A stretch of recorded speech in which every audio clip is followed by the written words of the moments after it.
नमस्ते, अस्सलाम वालेकुम। जो भी लोग छोटे बच्चे से लेकर मेरे कार्यकर्ता, बुज़ुर्ग, औरतें, जितने भी लोग मेरे साथ ठहरे हुए थे, मेरे साथ चले पूरी रैली में, उनका तहे दिल से मैं शुक्रिया अदा करना चाहती हूँ। क्योंकि आज के ज़माने में जब अपने साथ नहीं होते, तो ऐसे लोग मेरे को सपोर्ट कर रहे हैं, जो लोग मुझ पर भरोसा कर रहे हैं, तो इनका मैं शुक्रिया अदा करना चाहती हूँ। आप मुझ पर एक भरोसा कर एक बार मेरे को जितवा दीजिए, आपका भरोसा नहीं टूटेगा और डेवलपमेंट ज़रूर होगा इनार में।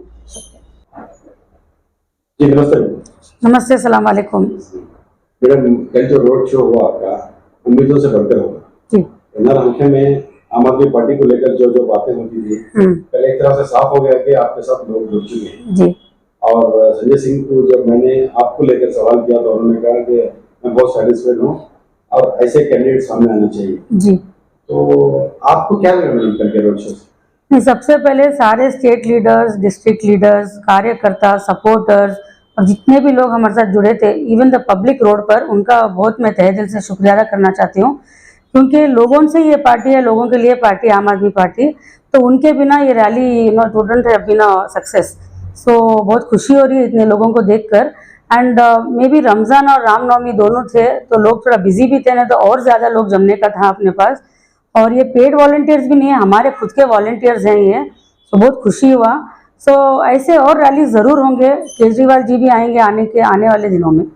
अच्छा मैडम, ये कल का जो प्रिपरेशन था election of code of conduct होने के बाद आपको बहुत परेशानी हुई है और बहुत कम वक्त मिला होगा शायद। जी नहीं, actually once code of conduct शुरू होने के बाद इजी हो जाता है काम, बिकॉज सिंगल विंडो में हर चीज़ हो जाता है। बट हमारे बैड लक को वो अभी ऑपरेट ही नहीं हो रहा था। आरओ ने भी शाम में चार्ज लिया और हमको शाम में ही परमिशन होना था। सो पुलिस के पास जाना है, डीसी के पास जाना है, आरओ के पास जाना है, बट लेकिन हम तीनों के पास जाना पड़ा। सो उसके वजह से थोड़ा तकलीफ हुआ, बट सारे लोगों ने कोऑपरेट किया एंड हेल्प अस, एंड उनको भी बहुत शुक्रिया।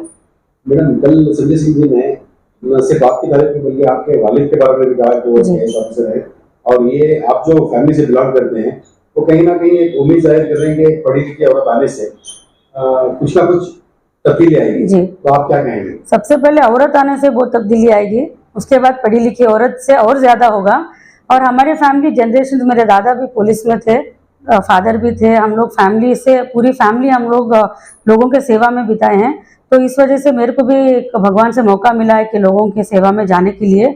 और आपको एक बात मैं शेयर करना चाहती हूँ, मैं नहीं, हमारे सारे स्टेट लीडर्स ने ऑब्जर्व किया, सारे औरतें घरों से झांक कर, उनमें वो एक उम्मीद दिखी उनकी आंखों में। यूजली रोड पर आते हैं, लेकिन इधर के औरतें आपको मालूम है थोड़ा गोशा की वजह से बाहर नहीं आते, लेकिन वो घर के अंदर से झांक झांक कर मेरे को वेव ऑफ करना उनके आंख में दिख रहा था। तो बहुत खुशी हुई ये बात देखकर। एंड आई थिंक पहली बार औरतों में भी एक उम्मीद जागी है कि एक औरत इधर आएगी तो हमारा भी भला हो सकता है। एंड आप देख सकते हैं कि वीडियोज में एंड अदर प्लेसेस बच्चे बहुत मेरे से अट्रैक्टेड हैं। हर कोई छोटा से छोटा बच्चा हाथ मिलाना चाहता है, बड़े बड़े लीडर से नहीं, वो एक अट्रैक्शन, एक अपनापन दिखता है उनको। सो ये बात मेरे को बहुत खुशी। वोट्स दूसरी बात है, लोगों के दिल में पहुंचना एक बड़ी बात होता है। मैडम, इस कॉन्स्टिट्यूशन में एक एमएलए मौका के बाद कोई लेडी सामने नहीं आई जी, तो आप उसी मैदान में अभी आए हैं जी, तो क्या कहेंगे मैडम आपका मैसेज? नहीं, सबसे पहले मैं केजरीवाल जी को, पृथ्वी रेड्डी सर को, दिलीप पांडे सर को बहुत शुक्रिया अदा करना चाहती हूँ। और हमारी पार्टी ऐसी, अभी देखिए एनआर में एक लेडी कैंडिडेट है, केआर में जयश्री बोलकर लेडी कैंडिडेट है, चामराजा में मालविका गुब्बीवाणी है। सो सिटी में अगर आप 4 कॉन्स्टिट्यूंसी ले रहे हैं सिटी के, मतलब 3 लेडीज ही हैं, तो वो भी बाइफर्केशन नहीं है, आदमी औरत का भी एक डिफ्रेंसिएशन नहीं है हमारी पार्टी में। औरतों को ज़्यादा इम्पोर्टेंस मिलता है, तो वो हमारे पार्टी से और किसी पार्टी में नहीं दिखता है आपको। मैडम, जब से आपको हम मिले हैं, आप शुरुआत में जहाँ नमस्ते करते हैं वहाँ सलाम लगाते शुरू करते हैं, यानी आप भेदभाव को बिल्कुल नहीं मानते जी। और मैंने ये भी सुना कि इस रमजान में आपने एक रोजा भी रखा जी। तो पहला रोजा मैंने किया इधर उदयगिरी में, डॉक्टर रिजवाना के घर में जाकर, सुबह मेरे को इन्वाइट था, सहरी कर लिया, फिर शाम में इधर ऑफिस में इफ्तियार करें हम लोग। अब 15वां रोजा भी रखूंगी और 26वीं, जैसे आपको मालूम है बहुत इंपॉर्टेंट है, वो भी करूंगे। तो सब एक ही है, अभी रामनवमी भी मनाएंगे, उगादी भी मनाए हम लोग। तो सारे चीज़ों को, बेसिकली मैं गुलबर्गा से हूँ, तो बंदे नवाज के बहुत हम मानने वाले हैं। तो हमारे गांव को हम गए तो बंदे नवाज का दर्शन नहीं लिया, सो नहीं आते हम लोग। तो वो हिसाब से हिंदू मुसलमान में भेदभाव नहीं है, हमें सब जगह जाते, सबको मानते हैं। मैडम, पिछले 1 साल से कंटिन्यूअसली आप ग्रास रूट पे काम कर रहे हैं जी, तो लोग आपके करीब हो रहे हैं, कैसे लग रहा है आपको? जी, पहले जब शुरुआत करें हम लोग, सिर्फ 4-5 लोग झाड़ू पकड़कर टोपी डाल कर गए तो लोग हंसते थे हम पर ये क्या कर रहे हैं, झाड़ू पार्टी, मतलब कोई सीरियस नहीं लिया हम लोगों को। लेकिन हम लोग जब लोगों के करीब जाने लगे, बड़े इवेंट करने से लोगों के करीब नहीं जाते, उनके घर तक जाना पड़ता है, उनके मुश्किल क्या है पूछना पड़ता है। एटलीस्ट सबसे इम्पोर्टेंट चीज़ एज अ पॉलिटिशियन मेरा मानना है कि लोगों से हंसकर बात करना ही एक बहुत बड़ी बात होती है। एक हंसी काफ़ी है लोगों के दिल में पहुंचने के लिए, बाकी आप बाद में काम करेंगे वो बाकी बाद में है। लोगों को अपनाना पड़ता है, उनके बीच में जाना पड़ता है। मैडम, आम आदमी पार्टी के बाद दिल्ली और पंजाब में जिस तरह कामयाबी के झंडे गाड़े गए थे, क्या कर्नाटक में इस बार कोई ऐसी उम्मीद नजर आ रही है आपको कि लोग आपके साथ देंगे? जी, बदलाव का लहर इधर भी आ चुका है। आप जान सकते हैं कि परसों इन्होंने वो 2B को दो दूसरे सेक्स में इन्होंने दे दिया, लिंगायत एंड वक्कलिगास। इलेक्शन के पहले क्यों कर रहे हैं लोग? ये बेसिकली लोगों के बीच में कुछ भी नहीं, हिंदू मुसलमानों के बीच में ये लोग दंगे फसाद करवाना चाहते हैं। ये बहुत गलत बात है, क्योंकि इकोनॉमिकल सोशल बैकवर्ड रहने की वजह से ये 4% था मुस्लिम्स को, it is not on religious basis. तो ये हटाकर इनको दोनों में देने को क्या ये लोगों को मुसलमान नहीं चाहिए बीजेपी आने पर। आप लोग देख सकते हैं दिल्ली में आई थिंक आज या कल एक आदमी ने नवरात्रि चल रहा है अभी उधर, तो नवरात्रि माता के टाइम में पूरे मटन स्टॉल्स बंद करवा रहा है एक दिल्ली का कॉर्पोरेटर। ये कहाँ का न्याय है? तो अगर आप रमजान कर रहे हैं तो इनको देवल में मत बोलना, नहीं करना है क्या? ऐसा नहीं करना है। तो it is becoming very communal and कोई भी अपना आवाज उठा तो ईडी सीबीआई को भेज देते हैं, उनको जेल में भेज देते हैं। राहुल गांधी को भी बहुत गलत बात है ये, क्योंकि India is a democratic and secular country. हर किसी को आवाज, अपनी ओपिनियन रखने, right to expression is a constitutional right. तो जब कोई एक्सप्रेशन अपना रख रहा है तो सीधा उसको 499 500 आईपीसी के तहत अंदर भेज देते हैं, सस्पेंड करवा देते हैं, केस लगवा देते हैं, क्या बोलते हैं, पनिशमेंट दिलवाते हैं। ये कहाँ के न्याय है बोलिए? अगर ऐसा होगा तो dictatorship. Actually Indian constitution is celebrated throughout the world, क्योंकि वी आर डेमोक्रेटिक, हमको एक्सप्रेस करने का।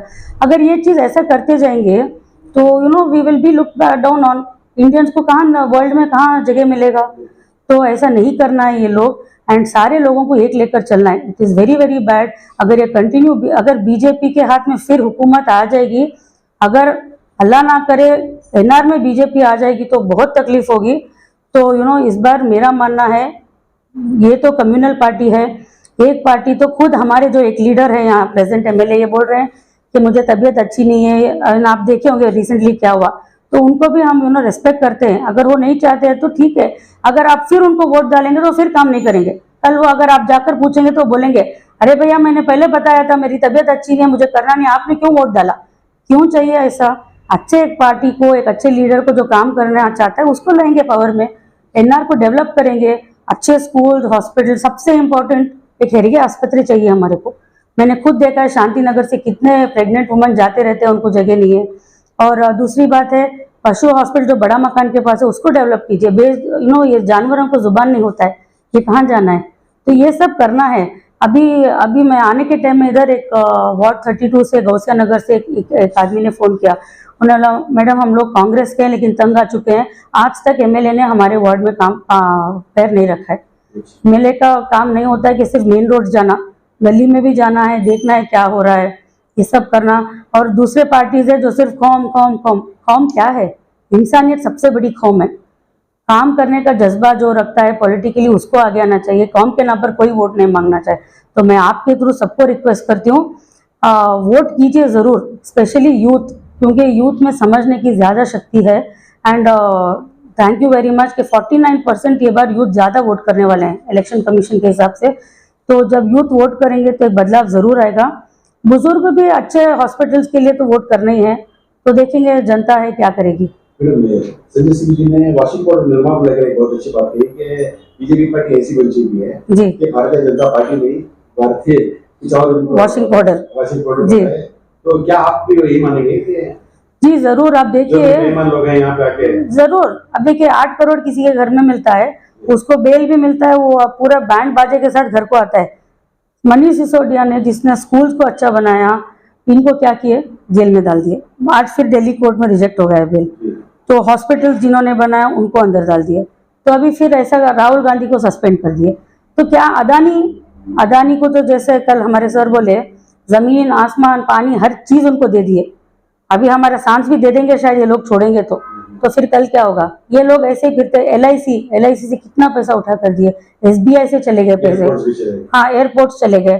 अभी देखिए LIC में पैसा आपका मेरा है, हम लोग मेहनत से कमाते हैं बच्चों के लिए कुछ पॉलिसी की, अगर मैं मर जाऊंगी तो मेरे बच्चों के लिए होगा, वो पैसों ने इसे भी ये लोग खा लिए। तो अभी क्या करना है बताइए? नहीं, ये बहुत गलत बात है।